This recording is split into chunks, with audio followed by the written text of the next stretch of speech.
हरामजादी, कमोही कहीं की। 5 साल हो गए हैं शादी को, पर अभी तक बहू के बच्चा नहीं हुआ। हर दूसरे तीसरे महीने मुझे याद दिलाती रहती है कि मैं अभी तक माँ नहीं बन पाई हूँ, पर इसमें मेरी क्या गलती। पता नहीं कौन से जाल में मेरे बेटे को फंसा कर रखी, ऐसी अभागन मेरे बेटे के पल्ले पड़ी है ना कि मैं क्या करूं। ऐसे जाल में फंसा कर रखा है मेरे बेटे को कि वो बेटा भी दूसरी शादी नहीं कर सकता इसको छोड़कर। हाँ, मुझे तो बिल्कुल पसंद नहीं। कुछ तो मजबूरी रहती है और कुछ समय का चक्कर रहता है जो औरत को लगना स्वाभाविक होता है। औरतों को जंजीरों में बांध कर रखा जाता है, फिर एक औरत आजाद महसूस कैसे करे। परिवार अगर बड़ा हो तो सबके साथ मिलजुल कर रहना। हर भारतीय नारी को यही सिखाया जाता है कि ससुराल में सबके साथ मिलजुल कर रहना, परिवार को जोड़ कर रखना, सास ससुर की सेवा करना। और कुछ ऐसी परिस्थिति आ जाए जहाँ बहू को झुकना पड़े तो बहू को झुकना चाहिए। पर कब तक? आंसर है आपके पास तो दीजिए। अजी, आप यहाँ हमारे घर में इतने दिन बाद? जब मैं बुलाती हूँ तब तो आप आते नहीं, आज अचानक कैसे? वो सब बाद में। आपने मुझसे कहा था ना रिश्ते के लिए, मैं ना आपके लड़के के लिए एक रिश्ता लेकर आई हूँ।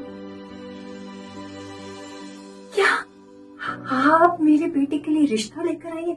अरे ये तो बहुत अच्छी बात है। मैं ना अभी मिठाई लेकर आती हूँ। हाँ, आप रखो यहाँ पे रिश्ता। मम्मी जी, ये आंटी जी क्या बोल रही? तुमने रिश्ता मंगवाया? माँ, आप बात करो, मैं चलती हूँ।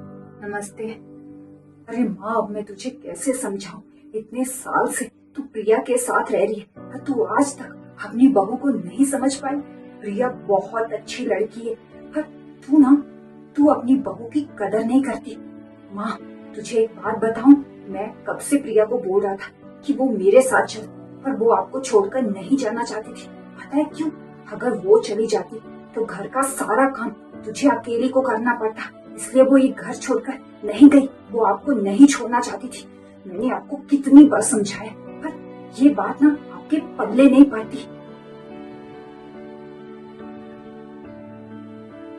आप ये भी जानती कि प्रिया शहर में पली बड़ी है, उसे गांव के तौर तरीके नहीं पता, फिर भी उसने गांव में रहना सीख लिया और इस घर को जोड़ के रखा है। पर आप ये बात कभी समझ नहीं पाती। क्यों माँ, आपको प्रिया से क्या प्रॉब्लम है? मैं प्रिया को अपने साथ लेकर जा रहा हूँ, आप रहो यहाँ अकेले। हाँ ठीक है बेटा, अब तो तू बहू के गुण गाएगा ना, मेरी कहाँ सुनेगा। तुझे जो करना है कर। ऐसे भी इस अभागन के साथ मैं और नहीं रह सकती। पता नहीं क्या काला जादू किया मेरे बेटे के ऊपर, सत्यानाश हो तेरा। अगर मैं कभी जिंदगी में माँ नहीं बन पाई तो? प्रिया, मैं तुमसे बहुत प्यार करता हूँ। अगर हमारा बच्चा भी नहीं हुआ ना तो हम एक दूसरे के सहारे अपनी पूरी जिंदगी बिता देंगे। मैं आपकी अर्धांगिनी हूँ। हर माँ बनने के बाद ही एक औरत का जीवन पूर्ण होता है। बाद में तुम जाने की तैयारी करो। हाँ, मैं तुम्हें इस घर में नहीं रखूंगा। पता नहीं कितने सालों से ये सब झेल रही हूँ। अगर आज मैंने माँ की बातें नहीं सुनी होती तो शायद मुझे कभी पता नहीं चलता कि मेरे जाने के बाद तुम्हारे साथ ऐसा बर्ताव किया जाता है। अरे बहू, तू क्या सोचती ये जाने के बाद मेरी कोई सेवा नहीं करेगा? मेरी छोटी बहू है, वो करेगी मेरी सेवा। मैं ना अभी उसको फोन लगाती हूँ। तुझे जाना है तो तू जा।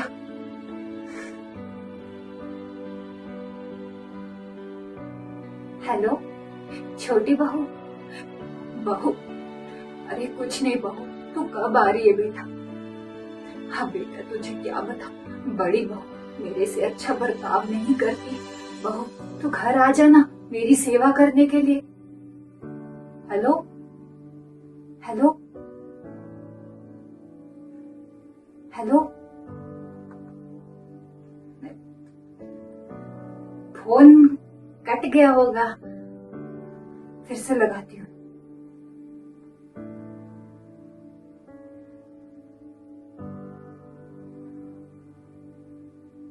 फोन नहीं उठा रही। हाँ हाँ, बहू नहीं तो क्या, मेरी बेटी अभी जिंदा है। वो करेगी मेरी सेवा। तुझे जिससे अपनी सेवा करवानी है ना करवा, मुझे फर्क नहीं पड़ता। एक बात याद रखना, जितनी सेवा तेरी बड़ी बहू ने तेरी की है ना, उतना कोई और नहीं करेगा। ये बात हमेशा याद रखना।